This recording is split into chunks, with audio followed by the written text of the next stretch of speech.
Perkenalkan, nama saya Muhammad Haikal Safi sebagai CEO dari perusahaan Chainbox.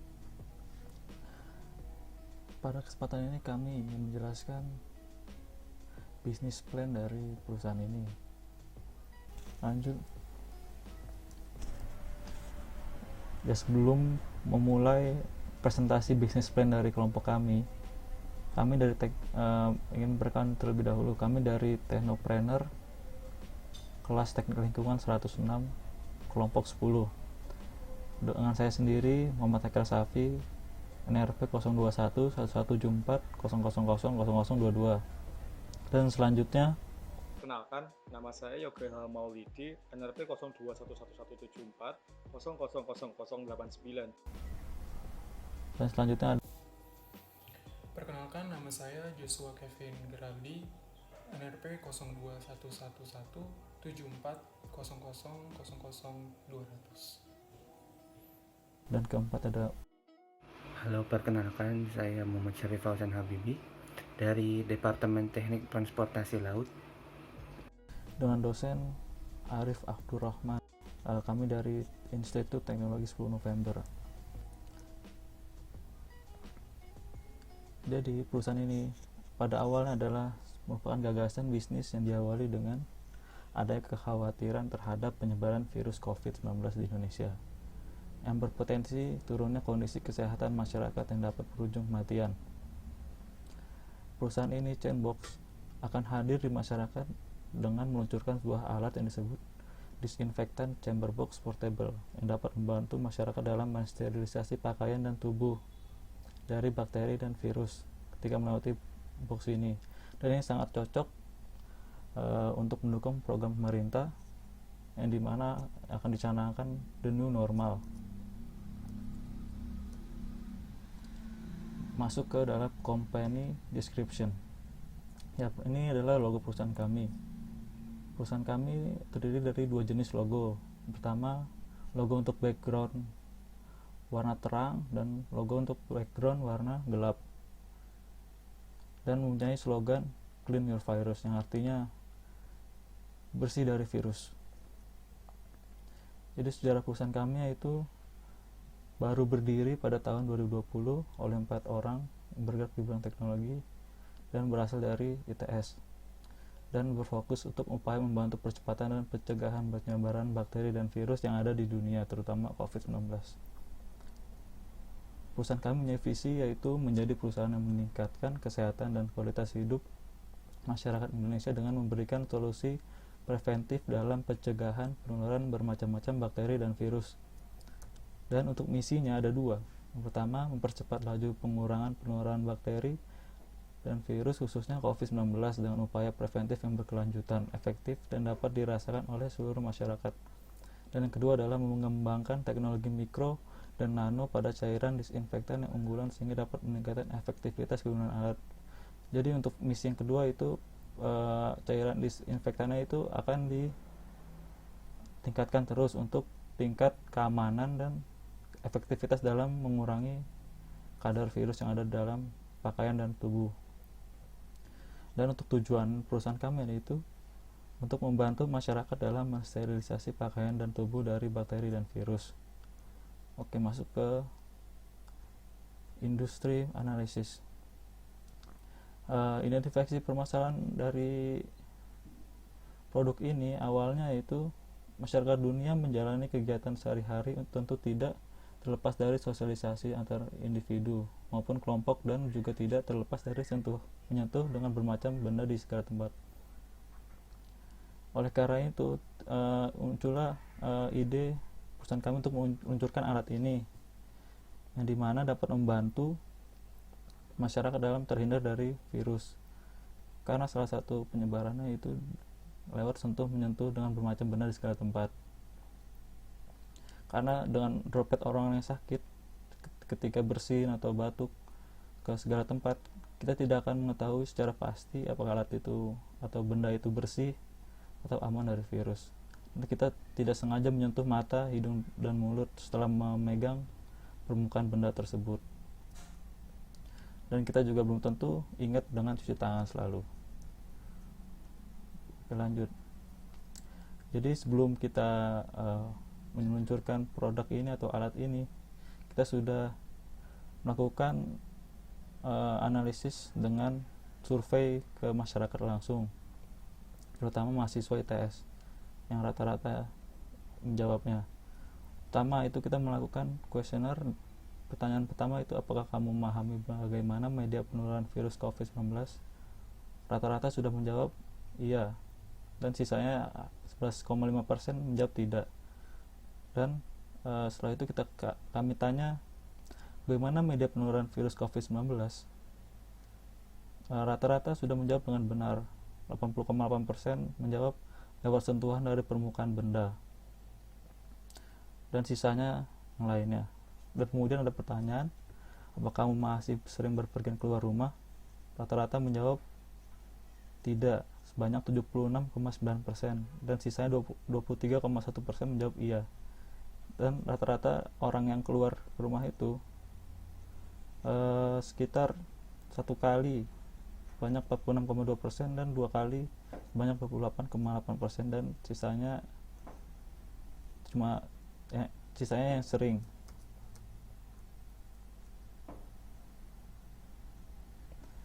Dan selanjutnya ada pertanyaan, setelah berpergian, apakah kamu bisa memastikan pakaian yang kamu gunakan dan tubuhmu bersih dari kontaminasi virus dan bakteri?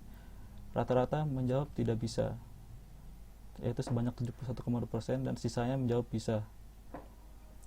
Dan selanjutnya ada ketika sampai rumah, apakah kamu langsung mengganti pakaian dengan yang baru dan mencuci pakaian yang habis digunakan untuk berpergian? Rata-rata iya menjawab dengan 76,9%, dan sisanya 23,1% menjawab tidak. Dan pertanyaan penting lainnya itu, perlu nggak alat yang dapat mensterilisasi pakaian dan permukaan tubuh dari kontaminasi bakteri dan virus yang pasti aman digunakan bagi kulit? Rata-rata menjawab sangat perlu sebanyak 60%, dan sisanya 34,6% menjawab perlu aja, dan 15,4% menjawab tidak perlu.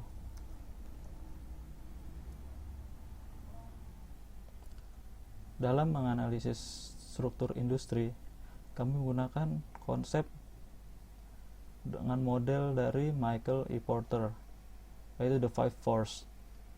Konsep The Five Force ini dibagi menjadi 5. Yang pertama ada supplier power, yang kedua ada trade of substitutes, dan yang ketiga ada trade of new entrant, dan keempat ada buyer power.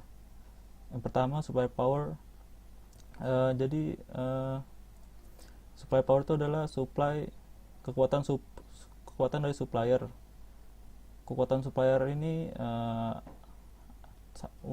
cukup rendah karena masih banyak sekali supplier yang bisa dipilih untuk bisa masuk material, sehingga tidak ada supplier yang punya kekuatan untuk menjual harga dengan sangat mahal, karena masih banyak supplier yang masih bisa dipilih dan saingannya banyak, sehingga supplier berlomba-lomba memberikan harga yang terbaik. Dan kedua ada komponen impor dengan demand tinggi. Sementara supply power akan mempunyai kekuatan ketika komponennya impor dan demandnya tinggi, sehingga sebagai supplier akan meningkatkan harganya.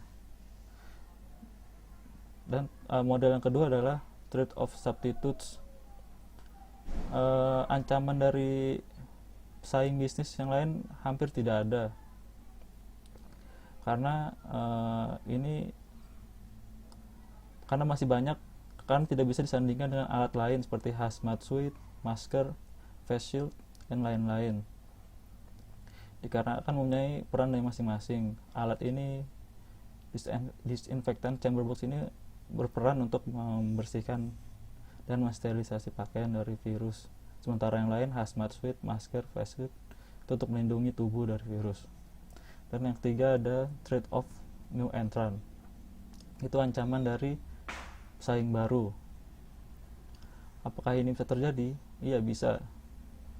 Semakin banyak kebutuhan oleh alat ini dengan jumlah masyarakat yang semakin banyak yang terkena virus, akan muncul pesaing baru.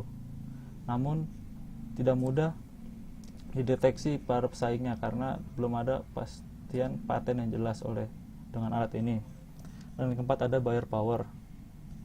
Buyer power ini adalah kekuatan pembeli, mungkin cukup rendah, namun alat ini diproyeksikan untuk segmen ekonomi menengah atas seperti perusahaan, sekolahan, universitas, dan toko-toko yang pasti sangat membutuhkan alat itu untuk menjalankan semua kegiatannya, apalagi dalam program pemerintah ke depannya itu the new normal, yang kehidupan akan berjalan seperti normal dengan memperhatikan protokol kesehatan.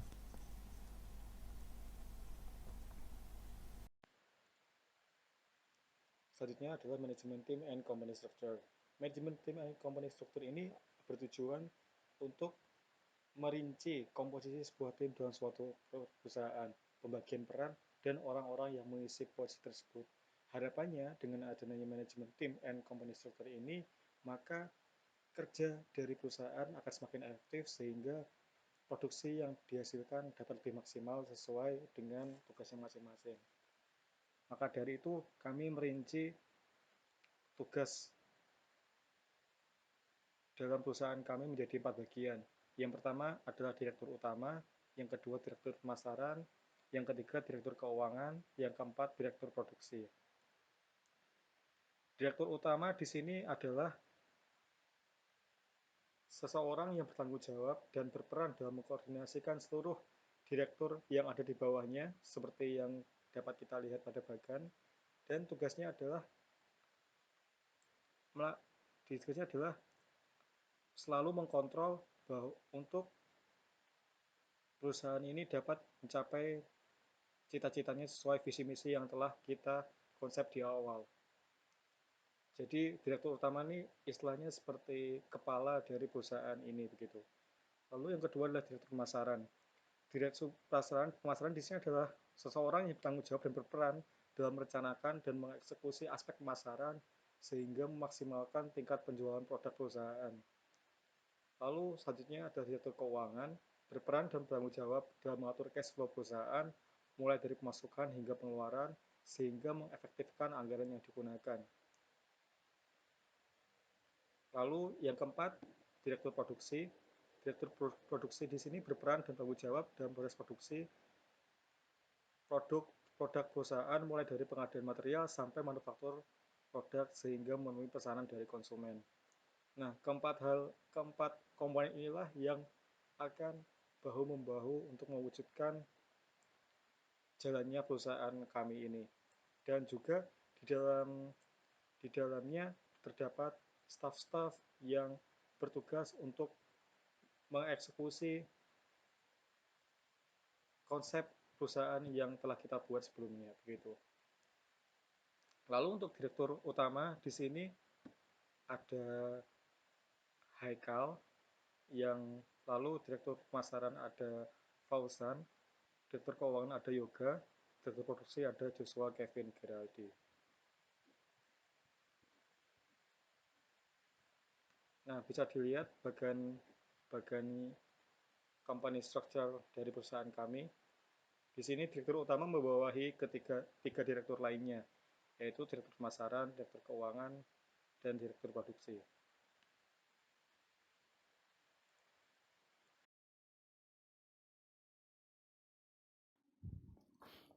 Jadi nomor 5 ada namanya bisnis model. Seperti bisa dilihat, bisnis model yang kami buat adalah seperti ini. Lalu saya jelaskan bagiannya satu persatu. Yang pertama, key partners. Key partners adalah pihak-pihak yang dibutuhkan oleh perusahaan agar kegiatan produksinya dapat berjalan.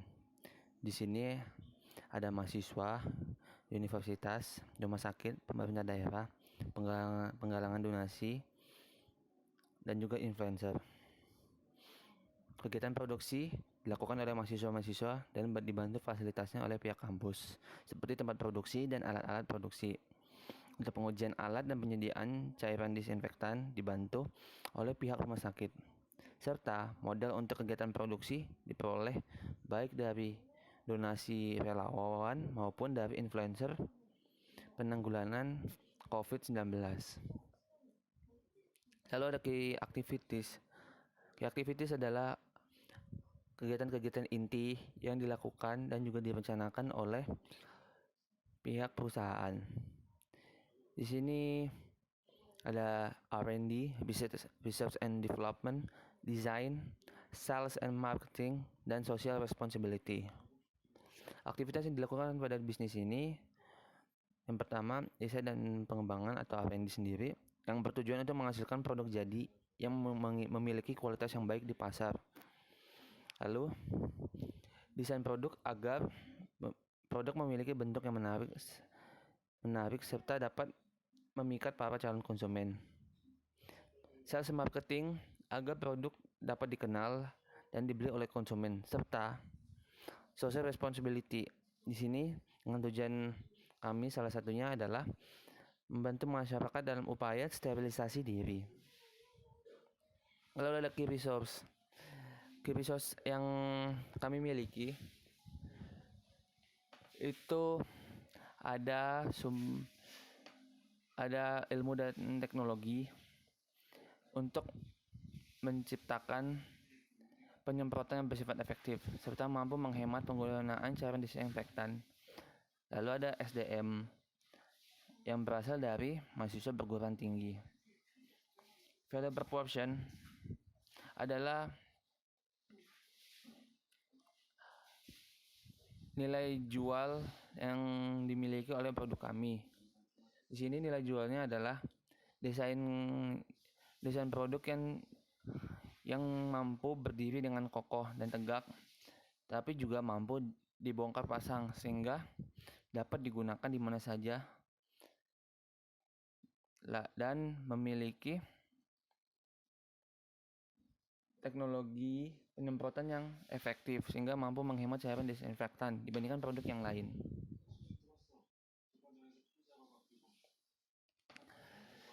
Selain itu ada customer relationship yang kami buat ya, seperti customer service, lalu ada konsultasi online bila konsumen tidak mengetahui cara penggunaan atau mengalami kesulitan dalam penggunaan produk kami. Lalu ada channels. Kemana saja kah kami akan minta tolong untuk memasarkan produk kami? Di situ ada influencer, reseller, online store, dan juga pihak kampus sendiri untuk membantu dan menjualkan produk kami.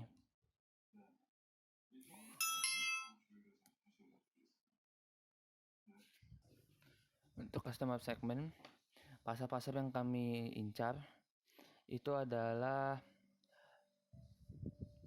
beberapa kawasan umum seperti toko atau bangunan dan juga rumah sakit, serta dapat digunakan juga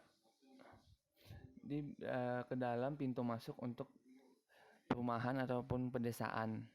Jadi yang kami incar itu adalah tempat-tempat umum.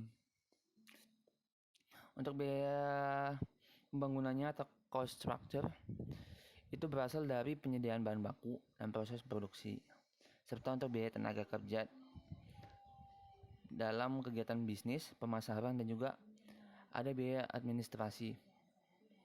Cost revenue, pendapatan dari mana saja yang kami peroleh selain dari penjualan ataupun penyewaan produk kami, bisa juga diperoleh dari franchise fee dari beberapa mitra usaha. Analisis pasarnya pun seperti yang kita lihat di kondisi yang sekarang ini, pandemi corona, sangat dibutuhkan alat disinfektan ataupun sterilisasi yang dapat digunakan untuk mencegah ataupun bahkan membantu mencegah penularan dari virus COVID-19. Dan untuk produknya sendiri itu sudah kami rancang, kami desain supaya lebih portable dibandingkan pesaing. Adapun permintaan industri yang kami tuju adalah sektor kesehatan, sektor pangan, makanan, minuman, lalu sektor energi, sektor komunikasi, jasa, dan media komunikasi, sektor keuangan dan perbankan termasuk pasar modal, sektor kegiatan logistik dan distribusi barang, sektor keseharian retail seperti warung, toko, dan juga sektor industri strategis. Untuk economic of business-nya dari kegiatan wirausaha kami menjabarkan 3 poin. Yang pertama, operating leverage, yaitu perbandingan dari biaya tetap terhadap biaya variabel. Untuk di perusahaan kami sendiri, operating leverage pada perusahaan kami itu cukup tinggi, sehingga menunjukkan bahwa biaya tetap yang dibutuhkan oleh perusahaan kami cukup tinggi dibandingkan dengan biaya variabel. Oleh karena itu, perusahaan kami benar-benar membutuhkan penjualan yang banyak supaya dapat memenuhi kebutuhan biaya dalam perusahaan kami. Apa saja biaya tetapnya? Biaya tetapnya itu terdiri dari gaji, investasi peralatan, biaya utilitas, dan biaya lain-lain. Sedangkan biaya variabel terdiri dari biaya tidak langsung dari tenaga kerja dan biaya bahan baku. Startup cost atau modal perusahaan kami membutuhkan dana sebesar 166.250.000. Marketing plan. Marketing plan penting untuk dilakukan agar kami dapat melakukan proses manajemen yang sesuai dengan strategi pemasaran, sehingga harapannya proses manajemen kami dapat mencapai sasaran pemasaran kami. Tujuan dari pemasaran kami ada 2, yaitu untuk meningkatkan brand awareness Zenbox dan meningkatkan website traffic dari website Zenbox. Brand awareness menjadi penting karena kami ingin brand kami dapat dengan cepat diterima oleh masyarakat. Kemudian untuk website traffic menjadi penting kami lakukan karena mengingat situasi yang saat ini, maka tidak mungkin kami hanya melakukan transaksi melalui offline saja. Penting untuk melakukan secara online melalui website kami. Bauran pemasaran 4P. Bauran pemasaran kami terbagi menjadi produk, price, place, dan promotion. Pada produk kami berusaha untuk memberikan kualitas yang terbaik namun dengan harga yang lebih rendah dibandingkan pesaing kami. Kemudian dalam price, kami menjualnya dengan harga per unit sekitar 8,5 juta dengan harapannya kami dapat menarik para calon pembeli dengan pembelian yang bervolume besar. Selain itu untuk place, kami menempatkan gerai kami di titik-titik yang strategis dengan harapan agar dapat meningkatkan brand awareness kami dan juga dapat dengan mudah menerima para calon pembeli. Selain itu pada promotion kami melakukan promosi pada melalui online maupun offline. Siklus penjualan. Penjualan kami lakukan dengan transaksi secara tunai maupun melalui kredit. Taktik penjualan. Taktik penjualan merupakan bagian yang merangkum seluruh langkah perencanaan yang perlu dilakukan untuk mendukung dan mencapai marketing plan pada bagian sebelumnya. Taktik penjualan kami bagi menjadi 4 bagian melalui influencer, social media content plan, memberikan potongan harga, dan juga search engine optimization. Ya, ini merupakan salah satu elemen pendukung dalam menjalankan marketing plan oleh perusahaan Zenbox ini. Salah satu contoh yang pertama adalah flyer and brochure, dan yang kedua ada penggunaan online sale dan sosial media. Bagian 9, Design and Development Plan. Berikut adalah detail rencana desain dan pengembangan produk. Pada gambar di tengah merupakan desain produk kami. Kemudian di sebelah kiri dapat terlihat bahwa pada produk kami memiliki penyusunan reservoir cairan disinfektan dan pompa yang dibuat compact sehingga menyerupai seperti koper. Kemudian di sebelah kanan merupakan desain rangka dari disinfektan chamber kami yang memiliki kelebihan mudah untuk dirakit maupun dilepas kembali. Tantangan dan risiko dan biaya pengembangan perusahaan. Untuk pengembangan perusahaan kami terbagi ke dalam jangka pendek maupun jangka panjang. Dalam jangka pendek maupun jangka panjang, kami memiliki tantangan dan risiko. Untuk tantangannya, kami perlu memanfaatkan momentum yang ada, di mana pengembangan dilakukan dengan cepat agar tidak kehilangan peluang selama pandemi. Kemudian yang kedua adalah kesesuaian. Langkah pengembangan yang dilakukan harus sesuai dengan perkembangan pandemi agar tidak berjalan dengan sia-sia. Selain itu, tantangannya adalah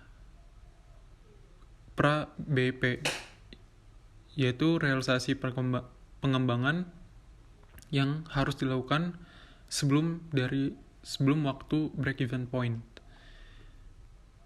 Adapun resikonya adalah pertama biaya, di mana kami membutuhkan biaya lebih untuk melakukan pengembangan dalam jangka pendek maupun jangka panjang. Kemudian yang kedua adalah melakukan langkah yang salah. Jika langkah pengembangan yang kami lakukan tidak sesuai, maka akan menjadi sia-sia dan merugikan perusahaan. Selain itu, yang ketiga adalah waktu pencapaian break-even point yang akan semakin lama, di mana pengembangan ini membutuhkan biaya, sehingga untuk mencapai break-even point akan semakin lama pula. Proprietary issues. Yang pertama adalah paten. Paten perusahaan kami adalah disinfektan chamber portable dengan merek Zenbox. Kemudian hak ciptanya adalah penyimpanan peralatan disinfektan chamber portable yang menyerupai koper dan frame portable. Bagian 10, analisa operasional. Manajemen operasi. Manajemen operasi merangkum seluruh aktivitas operasional pada perusahaan ini, yaitu yang terbagi ke dalam menjadi dua bagian besar, yaitu bagian on-stage dan backstage. Bagian on-stage merupakan bagian yang bertanggung jawab penuh terhadap proses produksi, mulai dari tahap persiapan, tahap pembuatan, tahap finishing, dan tahap uji coba. Kemudian bagian backstage merupakan bagian yang bertanggung jawab penuh terhadap pekerjaan-pekerjaan administratif pada perusahaan. Facilities and equipment. Bagian ini membahas mengenai fasilitas dan peralatan yang digunakan untuk menunjang seluruh aktivitas operasional yang telah dijelaskan pada bagian sebelumnya. Adapun fasilitas dan equipment-nya seperti ruangan dirut, ruangan bagian pemasaran, ruangan bagian keuangan, ruangan bagian produksi, kemudian fasilitas produksi dan fasilitas penjualan. Fasilitas produksi merupakan tempat yang digunakan atau difungsikan untuk menunjang proses produksi seperti tempat penyimpanan material, tempat workshop, perakitan, pengujian, dan pengemasan. Sedangkan untuk fasilitas penjualan merupakan ruangan bertemu dan menyambut para calon pembeli, sehingga akan berkonsep seperti dealer yang sederhana. Studi kelayakan lokasi bisnis. Ada 4 poin yang menjadi perhatian khusus kami untuk menentukan lokasi bisnis kami nantinya, yaitu faktor konsumen, faktor sumber daya, lokasi dan biaya, dan atmosfer bisnis. Faktor konsumen, kami berharap agar konsumen kami nantinya akan sesuai dengan sasaran pemasaran kami. Kemudian faktor sumber daya, kami perlu memperhatikan kemudahan kami dalam memenuhi kebutuhan bahan-bahan produksi kami. Setelah itu lokasi dan biaya, kami berharap dapat menemukan lokasi yang strategis namun memiliki biaya sewa yang rendah pula. Setelah itu ada atmosfer bisnis. Kami perlu memperhatikan pesaing-pesaing kami yang telah berada di lokasi tersebut. Berdasarkan 4 poin ini, kami telah merencanakan 3 lokasi kecamatan di Surabaya. Adapun lokasi tersebut adalah Kecamatan Ngagel, Kecamatan Gubeng, dan Kecamatan Karangmenjangan. Untuk biaya sewa tempat ruko ini berada di kisaran 30-60 juta rupiah. Di mana data ini kami dapat dari situs sewa dan jual beli ruko. Selanjutnya adalah overall schedule company. Overall schedule company sendiri adalah rencana-rencana yang ingin dilakukan oleh perusahaan kami dan disusun berdasarkan rentang waktu sejak pertama kali rencana tersebut dijalankan. Untuk perusahaan kami ini, kami membuat overall schedule company selama rentang waktu 2 tahun. Harapannya dalam 2 tahun ini, kami benar-benar sudah melakukan segala hal dalam artian kita sudah merencanakan dan juga mengevaluasi pelaksanaan yang telah kita buat gitu. Dalam overall schedule company perusahaan kami membaginya menjadi 3 bagian, yaitu bagian perencanaan, yang kedua bagian pelaksanaan, yang ketiga adalah bagian kontrol. Bagian perencanaan sendiri yang dimaksud adalah rentang waktu yang diperlukan oleh perusahaan kami dalam hal merencanakan segala hal yang akan kita kerjakan begitu. Contohnya, pada bagian perencanaan ini terdapat menentukan strategi pemasaran, merancang produk yang akan kita pasarkan, menentukan strategi pemasaran, seperti itu. Jadi, dalam bagian perencanaan ini, benar-benar fokus kita mengonsep perusahaan kami hingga sedetil-detilnya begitu. Nah, setelah kita merencanakan segala hal untuk perusahaan ini, kami masuk dalam fase eksekusi gitu, atau kita sebut sebagai pelaksanaan. Dalam pelaksanaan sendiri tidak seperti untuk pada bagiannya ya. Untuk pada bagiannya, pada pelaksanaan sendiri tidak seperti pada bagian perencanaan, di mana di sini masih di bagian perencanaan selang-seling begitu ya, hanya bilang 1 bulan, 2 bulan begitu. Namun di bagian pelaksanaan ini pada bagian kami benar-benar memfullkan semua, karena ya memang di setiap bulannya kami bakal melakukan hal itu begitu. Namun pengecualian ya ada satu hal di mana kami membuatnya selang-seling, yaitu pada bagian membeli bahan baku produk. Karena kami berpikir untuk pembelian bahan baku produk ini juga tergantung oleh permintaan dari konsumen. Jadi ketika produk produksinya sangat banyak, maka juga tidak mungkin kami untuk membelinya pada beberapa bulan berturut-turut begitu. Namun kami mengonsepnya berselang-seling gitu, 2 bulan sekali. Lalu selanjutnya adalah fase kontrol. Setelah kita melakukan perencanaan, lalu pelaksanaan, kita akan masuk pada bagian kontrol. Kontrol di sini adalah kegiatan-kegiatan yang berfungsi sebagai evaluator. Kita mengevaluasi jalannya perusahaan. Kita mengevaluasi pelaksanaan kita yang sudah kita jalankan begitu. Jadi contohkan untuk kami ada kegiatannya yaitu mengevaluasi jalannya perusahaan yang kita lakukan selama 2 bulan sekali.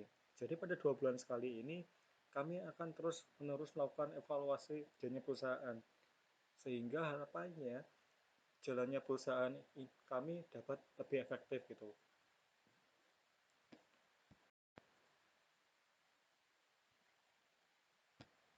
Lalu yang selanjutnya adalah analisa keuangan. Di sini kami menganalisa cash flow dari perusahaan kami gitu. Jadi di sini kami merangkum berapa sih modal dana yang kita miliki, asalnya dari mana, dan juga kami juga menghitung biaya apa saja yang akan diperlukan oleh perusahaan kami begitu.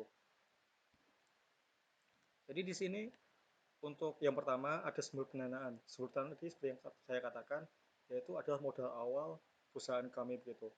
Di sini modal kami sebesar 300 juta dan bersumber dari biaya pribadi. Lalu selanjutnya adalah biaya tetap. Biaya tetap adalah biaya yang bakal selalu dikeluarkan oleh perusahaan kami begitu.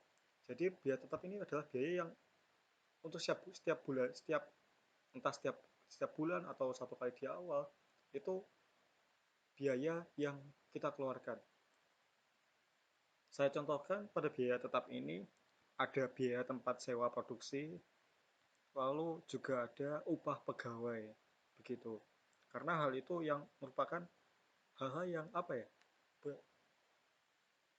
harus kita keluarkan pada setiap bulannya begitu.